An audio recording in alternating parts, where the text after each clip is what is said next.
What would you think Doom looks like? An unmasked Doctor Doom. Greetings, salutations, and hola. I'm Jason here at Gotham Newsstand, and it is Jack Kirby Day, August 28th. We're here to celebrate the art and the magic of Jack Kirby, one of comics' greatest titans. And with me, I have some comics showing off probably one of his greatest creations, Doctor Doom. Doctor Doom. Now, to me, Doctor Doom he's the villain of the Marvel Universe.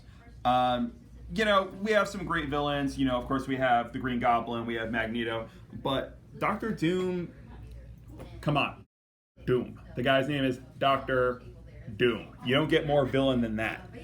And these are just some comics that showcase Doctor Doom, one of his greatest creations. And what's interesting is that even when he wasn't, in the Fantastic Four where he debuted, he was, of course, crossed over quite a few times. He showed up in the Avengers. I believe he also showed up in, he really was the showcase villain. He was almost like how Joker is for, DC. I think Doom really was for Marvel. That is Jack Kirby and Dick Ayers. Oh, that's the Kirby Ayers. Kirby did work on that cover. But Dick Ayers, he did do a lot of comics with Kirby, and he did a lot of stuff on like Tales of Suspense, Tales to Astonish.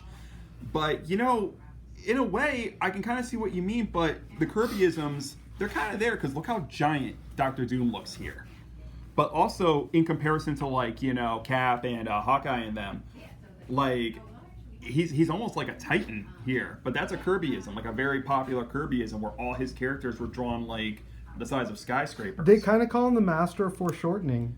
Honestly, and then even look over here.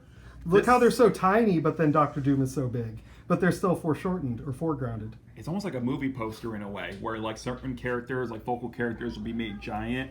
Yeah. But a little piece of trivia about this issue of Fantastic Four 39, Kirby did not draw Matt Murdock right there. Isn't that Wally Wood? Isn't that Wally Wood? Wally Wood did the Daredevil figures in this story. Jack Kirby drew everything else.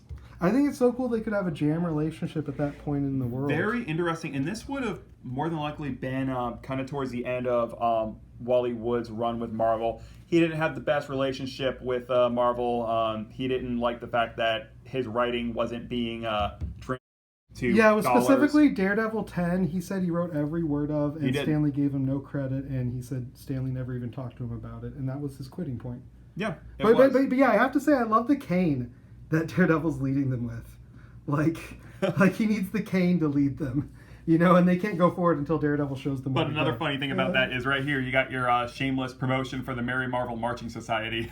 Yes. You got to have that on the building. Yes, that is the real reason Doom is like, no, I need to grab you. Exactly. The MMS wants you. But then... I wonder if that's like a anti-Stan Lee comment almost. Like, I wouldn't be surprised. Wally wasn't... He wasn't Stan Lee's the blind man. Like, Stan Lee was the blind man. And then over here, this is like the Doom cover of Doom covers. You got two of Kirby's greatest creations, the Silver Surfer, you have Doom, and you have the... Wyatt Wingfoot. Come on, shout out one of his greatest creations there. Wyatt Wingfoot. This, I think this is, and then look, the Enter Doctor Doom. Back when comics had like these great dynamic bubbles and blurbs that made you want to spend the dime plus 2 pennies for just a great story. Yeah. I think, honestly, Doom, he's, like I said before, he's the guy. He's the villain. And even looking at this one right here, granted this comic, it's not in the world's greatest condition here. I guess some doofus wrote their initials here and it looked like it's been through war. But even look at this cover. Look at... It's those aspects of it that enable you to own it now, though. Exactly. And, I have an appreciation for these old comics that kind of use these very bright, bold colors. Look at this. This is a very bright cover. I mean, the specific copy, It's funny. I just said annual 1 was the best, but this boasts number 2 is the world's greatest annual. well, then again, but that was the origin. This is his origin right here. You get wow. to see Victor Von Doom's origin story. Pulse pounding suspense. And it's a really interesting story. It shows his Romani heritage. in there. It showed basically why he became Doom, and well, if you want to find out why he became Doom, you're just gonna have to pick up a copy or read a reprint or something like that. You have that theme of the villain winning in the annual again too, the final victory of Doctor Doom. Oh yeah. Yeah. And a very interesting thing about Doctor Doom I want to talk about, and this could also be Jack's genius. And I think there's a video on YouTube of him drawing. What would you think Doom looks like? And hideously disfigured like the Phantom of the Opera. That's one of the ways he's shown. It is, but in Jack's vision, is he very handsome? The only defect he has is a single scratch on his cheek. That's from Ultimate Fantastic Four as well. Because that's how Victor Von Doom is in the first Ultimate Universe from 2002. He is such a vain character that he thinks that is like a horrible, hideous disfigurement. That's why he wears a mask in Jack's head. Wow. And if Jack says it, that's it. Well, the Silver Surfer isn't supposed to speak either, so. Really? He isn't? Yeah. His big thing was he only wanted the Silver Surfer to show up and be this weird omen. And Stanley's like, no, he's going to have Shakespearean soliloquies. Stan. No, I'm going to bet you. Okay. There might be reasons as to why that was, because Stan wanted to have some ownership on Silver Surfer, but anyway, we won't get into that. Well, there's a court case in the 80s that talked about it, and Silver Surfer was contentious because Jack Kirby didn't want to make the character as repeated as Stan Lee did. Is that so, really? So Stan Lee was like, no, he needs to show up a bunch and we need to know about him. And Kirby was like, no, he just shows up in the background a couple times. Kind of like the Black Racer swoops in the fourth world just when people are about to cross over to the source. Where I learn something new every day. No, it's crazy. And then there's that one Silver Surfer 18 that has Jack Kirby drawing, and Silver Surfer's he's visibly angry. Like, I'm gonna be real with you. I'd be angry too if I created a really cool character and then I was told I'm not allowed to draw his solo. The big thing was a radio interview where Stan Lee never mentioned Jack Kirby's name when they were like, hey, you created the whole Marvel Universe, and he just let that radio interview be. And apparently that was the final straw.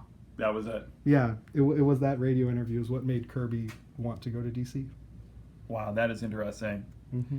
He had a pretty decent run in DC too. I also want to break away a little bit here. What book are we showing off now? Demon #1. Ooh. He was coming up with some very interesting ideas because in a way he's a villain. He has his own title. Did we really get that from Jack at Marvel? We really didn't, did we? No, you had the single Doctor Doom story from like World's Greatest Hero. What was it? Marvel Superheroes Presents. Amazing Adventure. He had a great run at DC telling villains. I love the perspective of the castle all being not where the focal point is, and it's the demon's face that's the focal point. And then you're like looking like it's like a pitchfork wielder looking up.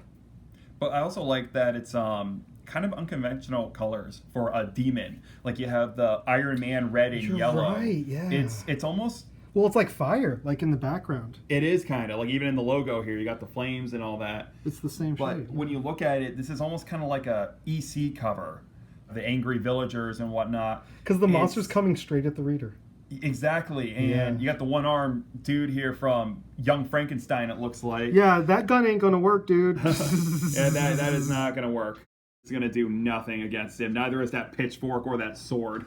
You might as well just run or accept your fate right then and there. Yeah.